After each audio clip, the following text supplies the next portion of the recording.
Tapi semuanya harus jalan. Minggu ini saya turun ke bawah, kemarin saya melihat bahwa kebutuhan itu sudah ditunggu oleh masyarakat. Jangan nanti di bawah melihat bahwa kita ini hanya omong saja, tapi tidak, barangnya tidak sampai ke rakyat, ke masyarakat. Yang terakhir, tolong diingatkan bahwa gotong royong, partisipasi, saling membantu itu bisa ditumbuhkan dari bawah. Ini penting sekali. Saya sangat senang sekali kemarin melihat misalnya di Cimahi, kerukunan antar tetangga sangat baik, jadi yang positif diisolasi, tetapi tetangganya membantu. Hal seperti ini, kegotong royongan seperti ini yang harus kita terus kita gaungkan, sehingga benar-benar kalau ada isolasi mandiri, kalau ada pasien positif yang ada di sebuah kampung, betul-betul bukan malah dikucilkan, tetapi kanan kirinya bisa tolong menolong. Kemudian hal teknis mungkin ini yang juga perlu terus disampaikan mengenai pemakaian masker, kemudian jaga jarak kepada daerah, juga isolasi parsial, saya kira penting sekali terus disampaikan sehingga mereka tahu betul yang namanya jaga jarak itu apa, yang namanya isolasi parsial itu apa, dan ini akan bisa mencegah tersebarnya corona ini lebih meluas.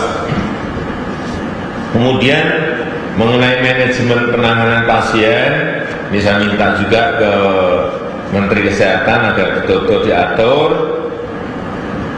jangan semuanya masuk ke rumah sakit yang ada, tetapi tentu saja yang ringan, yang sedang akan lebih baik kalau dibawa ke Wisma Atlet. Ini ya, semua rumah sakit harus tahu. Kemudian yang perlu penanganan intensif bisa dibawa ke rumah sakit yang ada, dan kalau yang tidak perlu penanganan intensif bisa dirawat di rumah dengan isolasi mandiri. Saya juga sangat menghargai ini yang belum banyak diungkap, bahwa kita memiliki rumah sakit tanpa dinding, telemedicine. Ini akan sangat bagus kalau ini bisa disampaikan. Ini saya kira bedanya kita dengan negara lain. Tidak semua orang harus ke ke dokter atau ke rumah sakit atau ke puskesmas, tetapi bisa lewat telemedicine, sehingga mengurangi risiko pada tenaga medis. Saya mendapat laporan bahwa sekarang beberapa perusahaan aplikasi teknologi sudah masuk dan bekerja sama dengan Kementerian Kesehatan. Dari yang sebelumnya hanya 4 juta, sekarang sudah mencapai lebih dari 15 juta orang menggunakan aplikasi ini. Ini sangat bagus. Kemudian tolong dicek hal-hal yang berkaitan dengan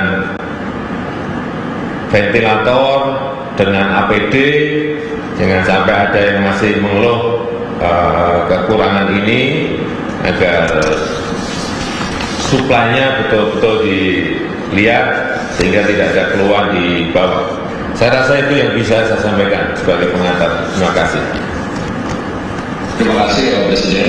Pak Presiden, Pak Wakil Presiden yang kami hormati, kesempatan pertama kami berikan kesempatan kepada Kepala Gugus Tugas COVID-19 untuk melaporkan.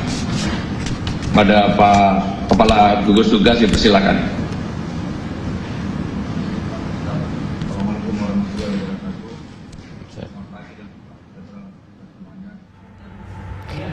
Ya pemirsa, tadi Anda sudah saksikan bersama bagaimana rapat terbatas penanganan COVID-19 di Indonesia. Tadi disampaikan oleh Presiden Republik Indonesia Joko Widodo mengenai beberapa hal. Beberapa di antaranya adalah pengadaan 18 buah alat tes yang nantinya 18 buah alat tes ini bisa dimanfaatkan 9.000 PCR per harinya. Kemudian juga tadi Presiden Joko Widodo ini menghimbau kepada Menteri Dalam Negeri untuk memastikan kepada kepala daerah baik gubernur, wali kota dan juga lainnya ini untuk memastikan ketersediaan bahan pangan ini bagi warga yang terdampak COVID-19. Sementara itu juga Presiden Joko Widodo menyampaikan bagaimana harusnya ada teknis pemakaian masker, kemudian harus dilihat bagaimana menjaga jarak selama COVID-19 ini ada di Indonesia.